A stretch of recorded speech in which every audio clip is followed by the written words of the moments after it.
اعوذ باللہ من الشیطان الرجیم بسم اللہ الرحمن الرحیم الحمد للہ رب العالمین والصلاة والسلام علی محمد وعلى آلہ الطیبین الطاہرین المعصومین واللعنۃ الدائمۃ علی اعدائہم اجمعین اما بعد فقد قال اللہ سبحانہ وتعالی فی کتابہ المجید بسم اللہ الرحمن الرحیم شہر رمضان الذی انزل فیہ القرآن ہدی للناس وبینات من الہدی والفرقان۔ ناظرین کرام، ماہ مبارک رمضان کی 30 تاریخ ہے اور تیسرے پارے کا خلاصہ لے کر آپ کی خدمت میں حاضر ہوئے ہیں۔ قرآن مجید کا تیسرا پارہ سورہ مبارکہ بقرہ کی آیت نمبر 253 سے لے کر اور آخر سورہ تک یعنی 286 آیت تک مشتمل ہے، اور اس کے علاوہ سورہ آل عمران کی 91 آیتیں اس تیسرے پارے میں شامل ہیں۔ سورہ مبارکہ بقرہ کی آیت نمبر 253 میں خداوند کریم نے بیان کیا کہ ہم نے رسولوں میں سے بعض کو بعض پر فضیلت عطا کی، بعض سے ہم نے گفتگو کی، اور جناب عیسیٰ کو اللہ نے بہت سی نشانیاں عطا کیں۔ اس کے بعد خداوند کریم نے انفاق کا تذکرہ کیا اور انفاق کا حکم دیا، اور پھر اس کے بعد سورہ مبارکہ بقرہ کی آیت نمبر 255 وہ مشہور و معروف آیت ہے کہ جس کو آیت الکرسی کہا جاتا ہے، جس کے پڑھنے کی بہت زیادہ تاکید ہوئی ہے، عام حالات میں بھی اور مخصوص حالات میں بھی۔ یعنی مثال کے طور پر سونے سے پہلے پڑھنے کی تاکید ہوئی، ہر واجب نماز کے بعد پڑھنے کی تاکید ہوئی، اور ویسے بھی اگر کوئی شخص ان اوقات کے علاوہ آیت الکرسی کو پڑھے تو اس کی بہت زیادہ تاکید ہوئی۔ امام محمد باقر علیہ السلام ارشاد فرماتے ہیں کہ من قرأ آیت الکرسی مرتن صرف عنہ الف مکروہ من مکروہ الدنیا وَأَلْفَ مَكْرُوهٍ مِّن مَّكْرُوهِ الْآخِرَةِ، جو شخص بھی آیت الکرسی کو ایک مرتبہ پڑھے تو امام ارشاد فرماتے ہیں کہ اس سے 1000 مصیبتیں دنیا کی دور ہو جاتی ہیں اور 1000 مصیبتیں آخرت کی دور ہو جاتی ہیں۔ ایسر مکروہ الدنیا الفقر وایسر مکروہ الآخرت عذاب القبر، دنیا کی جو سب سے کم ترین مصیبت انسان سے دور ہوتی ہے وہ فقر و تنگ دستی ہے، اور آخرت کی جو سب سے کم ترین مصیبت انسان سے دور ہوتی ہے وہ عذاب قبر ہے۔ آیت الکرسی انتہائی مشہور و معروف آیت ہے کہ جس کو اکثر اوقات پڑھا جاتا ہے۔ اس آیت میں خداوند کریم نے اپنی توحید کو بیان کیا، اپنی مالکیت کو بیان کیا، اپنے علم کو بیان کیا۔ اس کے بعد خداوند کریم نے سورہ مبارکہ بقرہ کی آیت نمبر 258 میں جناب ابراہیم اور نمرود کا قصہ بیان کیا کہ الم تر الی الذی حاج ابراہیم فی ربہ ان آتاہ اللہ الملک اذ قال ابراہیم ربی الذی یحیی ویمیت قال انا احیی وامیت قال ابراہیم فإن اللہ یأتی بالشمس من المشرق فأت بها من المغرب فبہت الذی کفر واللہ لا یہدی القوم الظالمین، کہ کیا تم نے نہیں دیکھا اس شخص کی طرف جو ابراہیم سے کٹ حجتی کر رہا تھا اس کے رب کے بارے میں، کیونکہ اللہ نے اس کو ملک عطا کیا تھا۔ جب ابراہیم نے نمرود سے کہا کہ میرا پروردگار وہ ہے کہ جو زندہ کرتا ہے اور مارتا ہے، تو وہ کہنے لگا کہ میں بھی زندہ کرتا ہوں اور میں بھی مارتا ہوں۔ تو حضرت ابراہیم نے کہا کہ میرا پروردگار وہ ہے کہ جو سورج کو مشرق سے نکالتا ہے، اگر تو بھی خدائی کا دعویٰ کرتا ہے تو سورج کو مغرب سے نکال کے دکھا دے۔ فبہت الذی کفر، تو پس کافر مبہوت ہو کر رہ گیا، اور خداوند کریم ظالم قوم کی ہدایت نہیں کرتا۔ پھر اس کے بعد خداوند کریم نے جناب عزیر کا قصہ بیان کیا کہ جب وہ ایک قریہ سے گزر رہے تھے، ایک گاؤں سے گزر رہے تھے، تو انہوں نے دیکھا کہ سارا کا سارا گاؤں جو ہے وہ موت کی نیند سویا ہوا ہے۔ تو ایک طریقے سے سوال کیا خدا کی بارگاہ میں کہ خداوند کریم ان کو کیسے زندہ کرے گا؟ تو خداوند کریم نے جناب عزیر کو 100 سال کی موت دے دی، اور پھر اس کے بعد دوبارہ ان کو زندہ کیا، اور پھر بتایا کہ جس طریقے سے ہم نے تمہیں دوبارہ زندہ کیا ہے، ہم ان لوگوں کو بھی دوبارہ زندہ کرنے پر قادر ہیں۔ اس کے بعد جناب ابراہیم کا قصہ ذکر ہوا کہ جس میں جناب ابراہیم نے خداوند کریم سے سوال کیا کہ خدایا تو مردوں کو کیسے زندہ کرے گا؟ وَإِذْ قَالَ إِبْرَاهِيمُ رَبِّ أَرِنِي كَيْفَ تُحْيِي الْمَوْتَى، کہ اس وقت کو یاد کرو کہ جب حضرت ابراہیم نے اپنے پروردگار سے کہا کہ خداوند کریم تو مجھے دکھا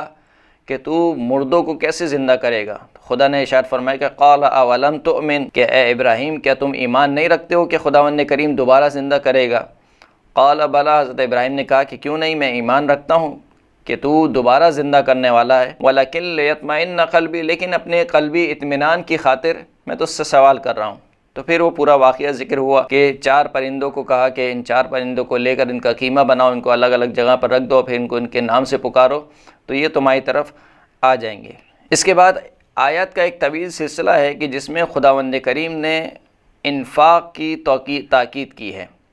بہت زیادہ تاکید کی راہ خدا میں خرچ کرنے کی۔ یہ سلسلہ تقریباً سورہ مبارکہ بقرہ کی 261ویں آیت سے لے کر 274ویں آیت تک ہے، کہ جس میں خداوند کریم نے نہ صرف یہ بیان کیا کہ دیکھو خدا کی راہ میں انفاق کرو، اس کا فائدہ کیا ہوگا، اس کی جزا کیا ملے گی، اور یہ بھی بیان کر دیا کہ دیکھو اپنے انفاق کو ضائع مت کرو، اور انفاق ضائع کیسے ہوتا ہے وہ بھی خداوند کریم نے بیان کر دیا۔ تو انفاق کی تاکید بھی بیان ہوئی اور انفاق کے آداب بھی بیان ہوئے۔ خداوند کریم ارشاد فرماتا ہے کہ مثل الذین ينفقون اموالهم فی سبیل اللہ کمثل حبۃ انبتت 7 سنابل فی کل سنبلۃ 100 حبۃ واللہ یضاعف لمن یشاء واللہ واسع علیم، کہ جو لوگ اللہ کی راہ میں انفاق کرتے ہیں ان کی مثال ایسی ہے، اس دانے کی طرح ہے کہ جس سے 7 بوٹیاں نکلتی ہیں اور ہر بوٹی میں 100 دانے ہوتے ہیں، اور خدا جس کے لیے چاہتا ہے ثواب کو دگنا کر دیتا ہے، بڑھاتا رہتا ہے، اور خداوند کریم وسعت بھی رکھتا ہے اور بہت زیادہ جاننے والا بھی ہے۔ اور پھر خداوند کریم نے یہ بھی بیان کر دیا کہ قول معروف ومغفرۃ خیر من صدقۃ یتبعها اذى واللہ غنی حلیم، کہ دیکھو اچھی گفتگو کرنا اور مغفرت کو طلب کرنا یہ اس صدقے سے بہتر ہے، راہ خدا میں اس انفاق کرنے سے بہتر ہے کہ جس کے پیچھے احسان جتلایا جائے، یعنی انفاق بھی کرے اور انفاق کرنے کے بعد جس کے اوپر انفاق کر رہا ہے، جس کو کچھ دے رہا ہے، فقیر کو دے رہا ہے، اس کے اوپر احسان جتلایا جائے۔ خداوند کریم نے کہا کہ اس سے تو بہتر یہ ہے کہ تم اچھی گفتگو کرو، یہ اس صدقے سے بہتر ہے۔ پھر اس کے بعد خداوند کریم نے بیان کیا کہ یا ایھا الذین آمنوا لا تبطلوا صدقاتکم بالمن والاذی، اے ایمان والو اپنے صدقات کو، یعنی جو کچھ بھی راہ خدا میں تم خرچ کرتے ہو، اس کو اذیت دینے کے ذریعے سے اور احسان جتلانے کے ذریعے سے باطل نہ کرو، یعنی یہ نہ سمجھو کہ ہم تو انفاق کر رہے ہیں اور دوسری جانب سے جس پر تم انفاق کر رہے ہو اس کو اذیت بھی دو اور اس کے اوپر احسان بھی جتلاؤ، تو یہ تمہارا انفاق کرنا گویا ایسے ہے کہ جیسے پانی پر لکیر کھینچنا ہے، اس کا کوئی فائدہ نہیں ہے۔ اس کے بعد آیت کا یہ طویل سلسلہ چلتا ہے کہ جس میں خداوند کریم انفاق کو بیان کرتا ہے، انفاق کے اجر کو بیان کرتا ہے، اور اس کے اوپر بہت زیادہ تاکید کی جاتی ہے۔ آیت نمبر 285 سے لے کر 279 تک خداوند کریم نے سود کی مذمت کی ہے، اور یہ بیان کیا ہے کہ دیکھو یہ جو سود ہے، یہ سود تمہارے کوئی فائدہ نہیں، یہ سود تمہیں کوئی فائدہ نہیں پہنچائے گا، اور جو یہ یہود و نصارہ جو سودی کاروبار کرتے ہیں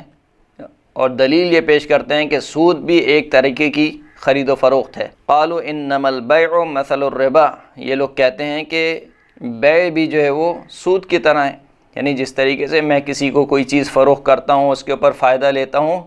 بالکل اسی طریقے سے اگر میں کسی کو قرض دیتا ہوں اور اس سے کچھ اضافی پیسہ لیتا ہوں تو ان دونوں میں کوئی فرق نہیں ہے، جبکہ خداوند کریم کہہ رہا ہے کہ ان دونوں میں بہت زیادہ فرق ہے۔ اور پھر خداوند کریم بیان کرتا ہے کہ یمحق اللہ الربا ویربی الصدقات واللہ لا یحب کل کفار اثیم، کہ خداوند کریم سود کو مٹانے والا ہے اور صدقات کی پرورش کرنے والا ہے۔ یعنی یہ عجیب آیت ہے قرآن مجید کی کہ جس میں خداوند کریم نے بیان کیا دیکھو یہ جو سود تم لے رہے ہو نفع کے عنوان سے، انٹرسٹ کے عنوان سے، یہ سود خداوند کریم مٹانے والا ہے، یعنی اس میں خیر و برکت نہیں ہے۔ خیر و برکت کس چیز میں ہے؟ خیر و برکت صدقات میں ہے، کہ صدقات کی خداوند کریم خود پرورش کرتا ہے۔ یہاں تک کہ روایت میں ملتا ہے کہ اگر کوئی شخص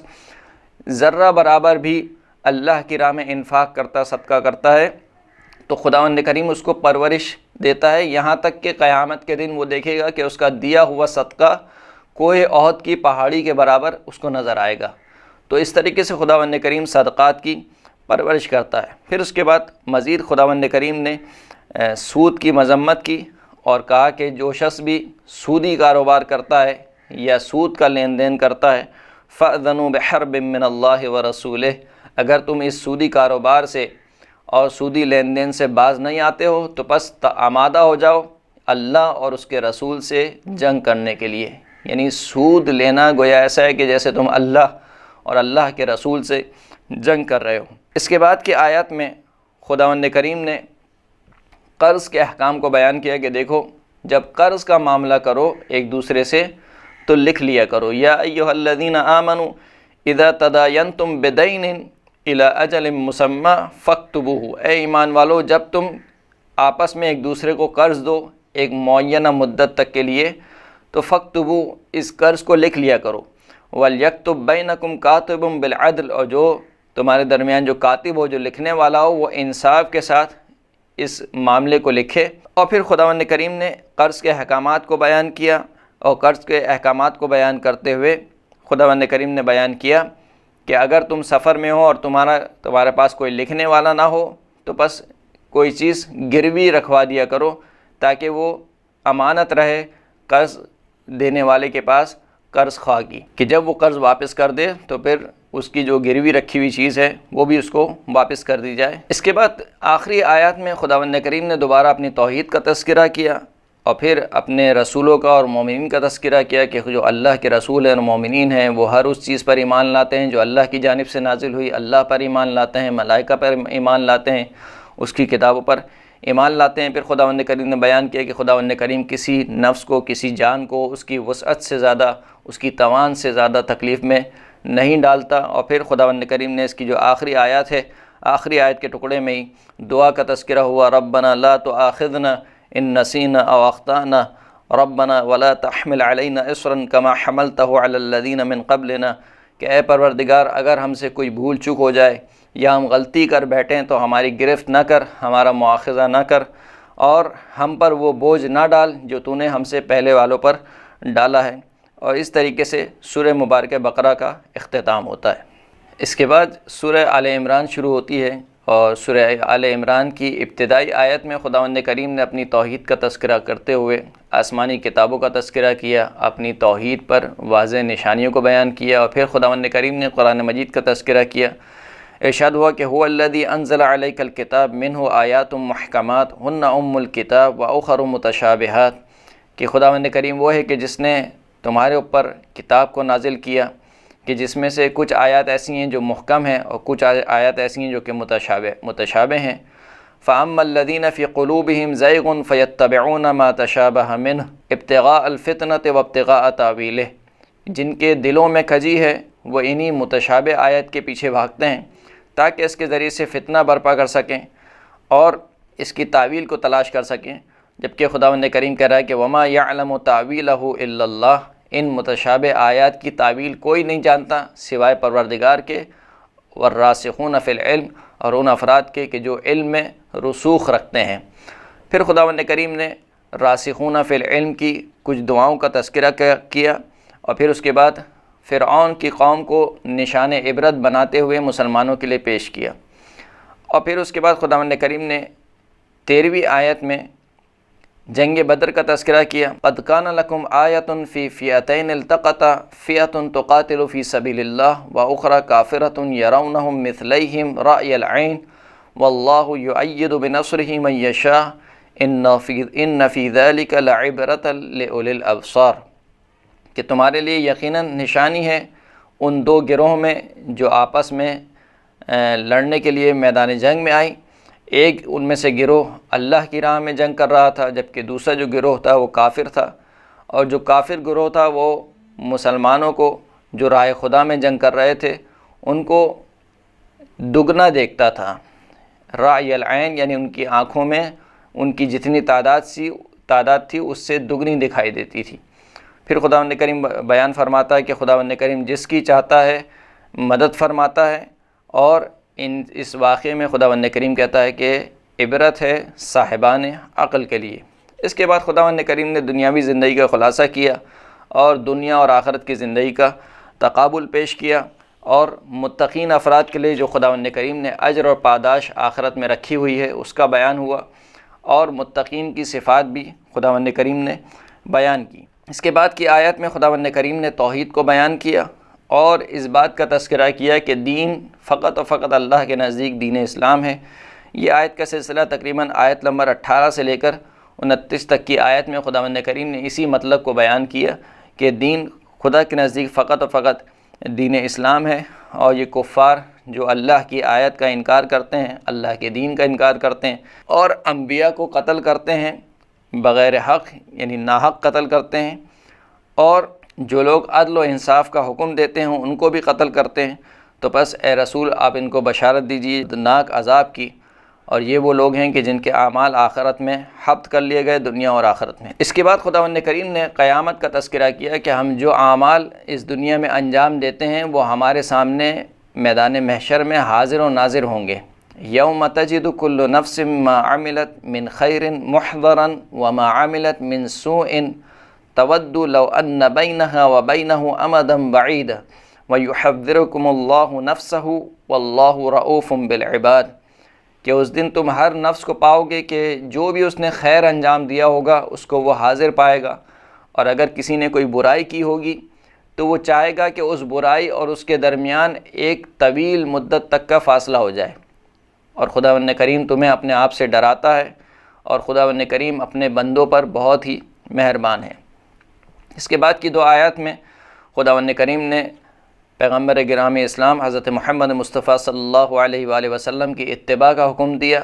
اور اطاعت کا حکم دیا، اور رسول کی اتباع کو نشانی قرار دیا اپنی محبت پر۔ قل ان کنتم تحبون اللہ فاتبعونی یحببکم اللہ ویغفر لکم ذنوبکم واللہ غفور رحیم۔ اے حبیب آپ کہہ دیجئے کہ اگر تم اللہ سے محبت کا دعویٰ رکھتے ہو تو میری اتباع کرو، اگر تم میری اتباع کرو گے تو اللہ بھی تم سے محبت رکھے گا اور تمہارے گناہوں کو بخش دے گا، اور خداوند کریم بہت بخشنے والا اور رحم کرنے والا ہے۔ اس کے بعد خداوند کریم نے اپنے استعفاء کو بیان کیا کہ خداوند کریم نے اپنی حجتوں کو خود چنا ہے۔ ان اللہ اصطفى آدم و نوحا و آل ابراہیم و آل عمران علی العالمین، ان تمام کو خداوند کریم نے چنا ہے۔ ذریۃ بعضها من بعض، یہ سب ایک دوسرے کی ذریت میں سے رہے۔ اور جب خداوند کریم نے آل عمران کا تذکرہ کیا تو اس کے بعد کی فوراً آیت میں خداوند کریم نے جناب مریم کا تذکرہ کیا، جناب مریم کہ جن کے والد کا نام عمران ہے اور جن کی والدہ کا نام غالباً حسنہ بتایا جاتا ہے۔ ان کی والدہ نے نیت کی کہ خداوند کریم مجھے ایک بیٹا عطا کر تاکہ میں اسے تیرے گھر کے لیے وقف کر دوں، لیکن جب بیٹے کی جگہ بیٹی ہوئی تو والدہ نے کہا کہ میں نے بیٹی کی نظر کی تھی اور بیٹی جو ہے وہ بیٹی کی طرح نہیں ہو سکتی ہے، لہٰذا اب خدا کی بارگاہ میں دعا کی کہ میں کیا کروں، تو خداوند کریم نے کہا فَتَقَبَّلَهَا رَبُّهَا بِقَبُولٍ حَسَنٍ۔ خداوند کریم نے جناب مریم کی والدہ نے جو نظر کی تھی وہ کیونکہ خالص نیت خالصتاً اللہ کے لیے تھی، تو خداوند کریم نے ان کی اس نیت کو قبول کیا، نظر کو قبول کیا اچھی طریقے سے۔ پھر اس کے بعد خداوند کریم نے حضرت مریم کا تذکرہ کرتے ہوئے ذکر کیا کہ جب بھی جناب زکریا داخل ہوتے تھے محراب میں اس مصلی پر کہ جہاں پر حضرت مریم عبادت کیا کرتی تھیں، تو حضرت مریم کے پاس رزق پاتے تھے اور پوچھتے تھے کہ یہ رزق کہاں سے آیا ہے، تو جناب مریم کہتی تھی کہ یہ اللہ کی جانب سے ہے۔ اس کے بعد کی آیت میں جناب زکریا کا تذکرہ ہوا کہ انہوں نے پروردگار سے دعا کی کہ خدایا مجھے پاک و پاکیزہ ذریت عطا فرما، اور جب فرشتے نے آ کر ان کو بشارت دی تو وہ کہنے لگی کہ مجھے کیسے جو ہے وہ بچہ ہو سکتا ہے جبکہ میں بوڑھا ہو چکا ہوں، میری جو زوجہ ہے وہ بھی بوڑھی ہو چکی ہے۔ تو خداوند کریم نے کہا کہ آپ کا پروردگار جو ہے وہ اسی طریقے سے جو چاہتا ہے انجام دیتا ہے، یعنی وہ ہر چیز پر قادر ہے۔ اور پھر ان کو ایک بیٹا ہوا جس کا نام جناب یحییٰ رکھا گیا۔ جناب مریم کی عظمت کا تذکرہ ہوا، اور اسی دوران جناب عیسیٰ کی جو معجزانہ ولادت ہے اس کا تذکرہ ہوا، اور پھر اس کے بعد جناب عیسیٰ کے معجزوں کا تذکرہ ہوا، اور پھر اس کے بعد جناب عیسیٰ کے حواریوں کا تذکرہ ہوا کہ وہ دو گروہ میں بٹ گئے، ان میں سے ایک کافر ہو گیا اور ایک جو ہے وہ مومن رہا، اور جناب عیسیٰ کے حواریوں کی دعاؤں کا تذکرہ ہوا۔ پھر اس کے بعد خداوند کریم نے جناب عیسیٰ کے آسمان پر چلے جانے کا تذکرہ کیا۔ اس کے بعد خداوند کریم نے جناب عیسیٰ کو تشبیہ دیتے ہوئے جناب آدم سے کہا کہ دیکھو جناب عیسیٰ کی مثال جناب آدم کی طرح ہے کہ جس طریقے سے جناب آدم کو بغیر ماں باپ کے خلق کیا، جناب عیسیٰ کو بھی بغیر باپ کے خلق کیا۔ یہ تشبیہ دیتے ہوئے خداوند کریم نے تاریخ اسلام کے ایک اہم واقعے کی طرف اشارہ کیا کہ جس کو واقعہ مباہلہ کہا جاتا ہے، کہ جب عیسائی رسول خدا کی خدمت پہ حاضر ہوئے اور وہ کسی بھی طریقے سے راضی نہیں ہوئے کہ آپ جو ہے وہ اللہ کے رسول ہیں، تو پھر کہا کہ ہم مباہلہ کریں گے اور پھر کہا خداوند کریم نے کہا کہ اگر یہ لوگ علم آ جانے کے بعد بھی آپ سے کٹ حجتی کرتے ہیں تو پھر ان سے کہہ دیجئے کہ تم اپنے مردوں کو لاؤ، ہم اپنے مردوں کو لاتے ہیں، تم اپنی عورتوں کو لاؤ، ہم اپنی عورتوں کو لاتے ہیں، تم اپنے بچوں کو لاؤ، ہم اپنے بچوں کو لاتے ہیں، یعنی مردوں سے مراد یہاں پہ نفس ہے، تم اپنے نفسوں کو لاؤ، ہم اپنے نفسوں کو لاتے ہیں۔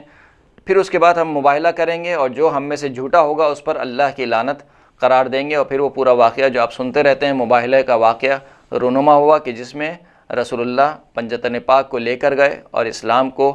ایسی تاریخی برتری اور ایسی تاریخی کامیابی حاصل ہوئی کہ قیامت تک عیسائی اس ہزیمت کو اور اس ناکامی کو بھول نہیں سکتے ہیں۔ اور پھر آخر میں خداوند کریم نے دوبارہ اہل کتاب کا تذکرہ کرتے ہوئے جناب ابراہیم کا تذکرہ کیا کہ دیکھو یہ جو اہل کتاب ابراہیم کی طرف نسبت دیتے ہیں، ابراہیم نہ تو یہودی تھے اور نہ تو نصرانی تھے، لہٰذا جناب ابراہیم دین مستقیم پر اور دین حنیف پر قائم تھے۔ یہ جو یہود و نصارہ جناب ابراہیم کی طرف نسبت دیتے ہیں یہ نسبت درست نہیں ہے، اور تقریباً آل عمران کی آخری آیات میں اسی طریقے سے اہل کتاب کا تذکرہ ہوتا رہا۔ وآخر الدعوانا الحمد للہ رب العالمین۔